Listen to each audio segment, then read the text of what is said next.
Hey there, I'm Rob Dikembe Mutombo, and welcome back to Channel 4, where you get your sports. We've got a big game coming up. It's the Mustangs versus the Eagles.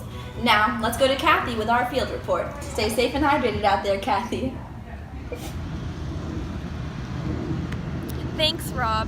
As you can see, I'm down here on the Linway field as the players are beginning to warm up for their big game.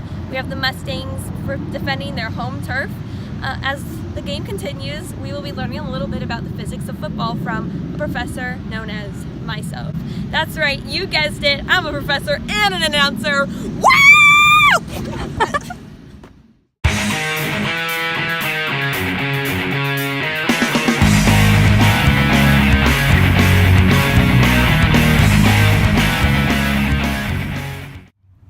When a player kicks a field goal, the amount of force that the ball has depends on the mass of the ball and the acceleration at which it is going. Ah! Do you know what this is called? This is Newton's second law of motion. Sports analysts, let's take this one to the board. In an example, we have our kicker for the team right here trying to kick the ball into the field goal.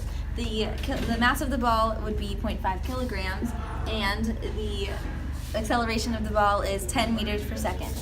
So, the force for the ball, if you do the math, would be 5 newtons.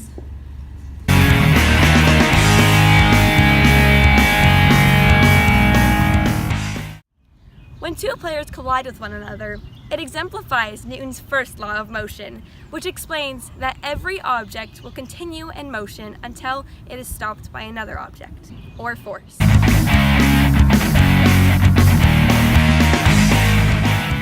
When a player throws the ball, the amount of work that he exerts over the amount of time that the ball took to get to the other player equals the amount of power that the ball has. Dr. Diffenschwartz back again, and here on the board you'll see the quarterback is trying to throw to the running back.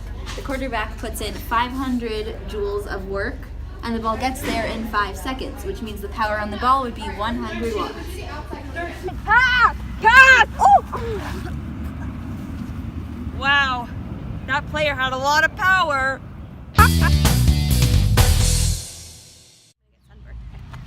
As of halftime, the score is 14-7 in favor of the Mustangs, and they are getting ready to go back into the locker room and have a little pep talk. Oh, here's a player right now. Let's go get a word from them.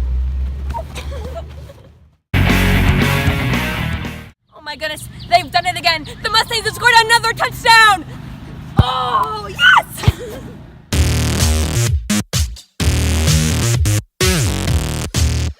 One thing players tend to do when they score a touchdown is called the Gronk Smash, which demonstrates Newton's third law of motion, which says every action has an opposite and equal reaction. As a player throws the ball to the ground, it bounces back up with an opposite and equal reaction.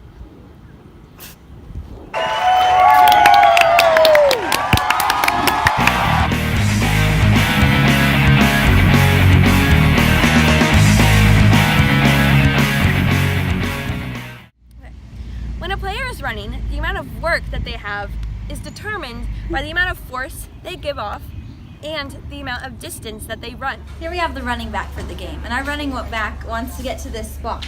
The distance to get to that spot would be 0.2 kilometers, and the amount of work that player has to put in would be 100 newtons. So the amount of work that they put in to running from this spot to this spot would be 20 joules. Now let's go get a word from our bench warmers.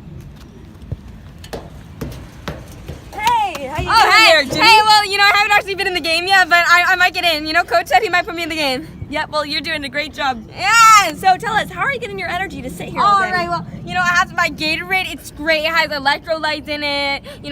It's basically a bottle of pure chemical energy. That's like exactly what it is. I learned that in my science class. Genius teacher, Ms. Whitus. Woo!